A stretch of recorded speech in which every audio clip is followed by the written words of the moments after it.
Hello বন্ধুরা, আমি পিবসের পরিবার থেকে পলি চলে এসেছি।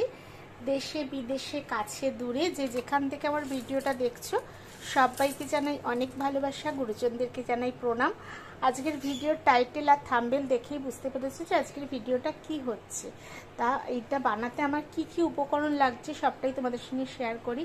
4খানা পেটির মাছ নিয়ে নিয়েছি, এখানে নিয়ে নিয়েছি গোলমরিচের গুঁড়ো, এখানে 4 টুকরো লেবু নিয়েছি, এখানে কটা রসুন আর একটা পেঁয়াজ, এটাকে পেস্ট করে নেব। আর এখানে নিয়ে নিয়েছি মাছে মাখানোর জন্য স্বাদ মতো নুন, হলুদের গুঁড়ো, সামান্য রেড চিলি পাউডার। আর এখানে মুসুরির ডালকে ধুয়ে ভালো করে রোদ্রে শুকিয়ে রেখেছি। তারপরে তোমাদের সঙ্গে শেয়ার করছি যে আমি কিভাবে রেসিপিটা বানাচ্ছি, ঠিক আছে? আর প্রত্যেকের কাছে অনুরোধ রইল যে প্রত্যেকে একটা করে লাইক দিয়ে আমার ভিডিওটা দেখা শুরু করবে, অ্যাড সহ ভিডিওটা দেখবে, ঠিক আছে? চলো দেখতে থাকো আমি কিভাবে জিনিসটাকে রেডি করছি। এই যে ডালটা কি করছি দেখাচ্ছি পরে। আর এই যে আমি একটা লেবু রেখেছিলাম, এই লেবুর রসটা আমি সব মাছের মধ্যে দিয়ে দিচ্ছি। এই যে লেবুর রসটা পুরো দেখো মাছে মাখিয়ে দিচ্ছি।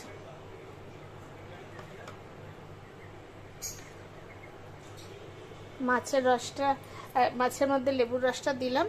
এবার এখানে আমি স্বাদ মতো নুন দিচ্ছি।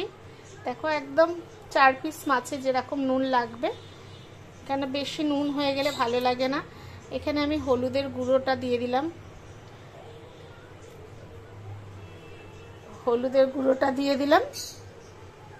এবারে তোমরা জানো আমি লঙ্কা মরিচ এগুলো হাত দিয়ে করতে পারি না, চামচের সাহায্য নিয়েছি। এখানে আমি সামান্য রেড চিলি পাউডার দিলাম। আর এখানে ওই আদা রসুন যেটা, এই আদা পেঁয়াজ আর রসুন যেটা ক্রাশ করে রেখেছিলাম তার সঙ্গে একটু আমি ধনেপাতা দিয়ে দিয়েছি। এটা এর সঙ্গে আমি পুরো মিশিয়ে দিলাম। আর এখানে আমি কিছুটা মরিচের গুঁড়ো দিয়ে দিচ্ছি, এই যে ব্ল্যাক পেপার, এখানে কিছুটা মরিচের গুঁড়ো দিয়ে দিলাম।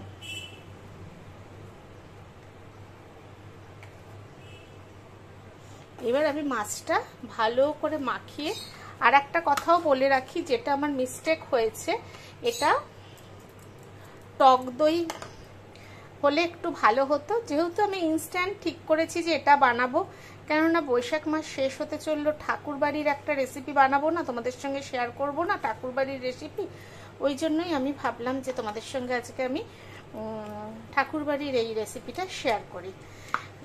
তা এটা আমি ভালো করে, আর এর সঙ্গে ওই জন্যই তোমাদেরকে বললাম যে আমার ঘরে টক দইটা আজকে নেই, আমাদের রোজ থাকে, আজকেই টক দইটা শেষ হয়ে গেছে। যাই হোক, কোনো ব্যাপার না, সব রকম যখন যেটা থাকবে সেটা দিয়েই ঘরোয়া রান্না, এটা তো কোনো হোটেল রেস্তোরাঁ রান্না হচ্ছে না। এইভাবে দিয়ে আমি মাছটা বেশ ঘন্টাখানেক রেস্টে রেখে দেবো। তারপরে কি করব সবটাই তোমাদের সঙ্গে শেয়ার করব। তার জন্য কি করতে হবে, সাথে থাকতে হবে। আর যারা নতুন আছো আমার চ্যানেলটা, প্লিজ একটা করে সাবস্ক্রাইব করে পাশে থাকা বেল নোটিটাতে ক্লিক করে দেবে, ঠিক আছে? আর প্রত্যেকের কাছেই আমার অনুরোধ রয়েছে তোমরা কিন্তু লাইক দিয়ে ভিডিওটা দেখো, ঠিক আছে? চলো আবার পরের ফাইনাল লুকসটা নিয়ে হাজির হচ্ছি। এই যে দেখো মাছগুলো ম্যারিনেট করে রেখেছিলাম, খুব ভালো মতো ম্যারিনেশন হয়েছে, দুটো পিঠ একদম, তাই আমি অনেকটা সময় রেখেছিলাম। আর ওই মসুরির ডালটাকে মিক্সিতে আমি ঘুরিয়ে নিয়েছি, একটু জাস্ট খিচখিচে থাকবে। মসুরির ডালটাকে যে ভিজিয়ে ধুয়ে রেখেছিলাম সেটা ঘুরিয়ে নিয়েছি। আর এদিকে কড়াইতে আমি তেল বসিয়ে দিয়েছি। এবার আমি জিনিসটা কি করছি তোমাদের সঙ্গে শেয়ার করছি। আবারও বলছি, এটা তোমার ঠাকুরবাড়ির একটা স্পেশাল ফ্রাইয়ের রেসিপি। আমার মনেই হলো বৈশাখ মাস পড়েছে আর কি শেষ হতে চললো, তাহলে একটা ঠাকুরবাড়ির রেসিপি শেয়ার করি।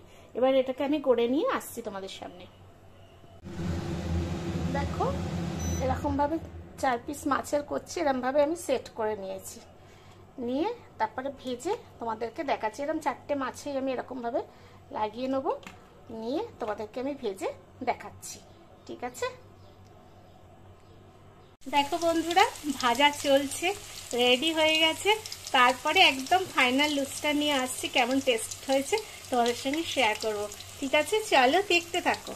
দেখো বন্ধুরা, দুখানা ভাজা হয়ে গেছে। আর দুটো ভাজা চলছে। এই যে দুখানা ভাজা হয়ে গেছে, তোমাদেরকে দেখাই। এই যে দুটো ভাজা হয়ে গেছে আর দুখানা ভাজা চলছে। এরপরে ছেলে এসে টেস্ট করে তোমাদেরকে রিভিউটা দিচ্ছে কেমন হয়েছে। ঠিক আছে, চলো দেখতে থাকো। বন্ধুরা, আমার একদম ফ্রাই কমপ্লিট হয়ে গেছে তোমার ঠাকুরবাড়ির। এই যে দেখো, জিনিসের লুকসটা একদম এরকম এসেছে আর দারুণ টেস্টও হয়েছে। বাবুই কেমন, একটুখানি টেস্ট করে বল কেমন হয়েছে, একটু জাস্ট টেস্ট কর। খুব ভালো হয়েছে, দারুণ হয়েছে বলছে। ঠিক আছে, আজকের মতো ভিডিওটা আমি এখানেই শেষ করলাম। সবাই খুব ভালো থেকো, সুস্থ থেকো আর অল টাইম খুশিতে থেকো। ঠিক আছে, চলো দেখা হচ্ছে আবার একটা অন্য কোনো ভিডিওর সাথে।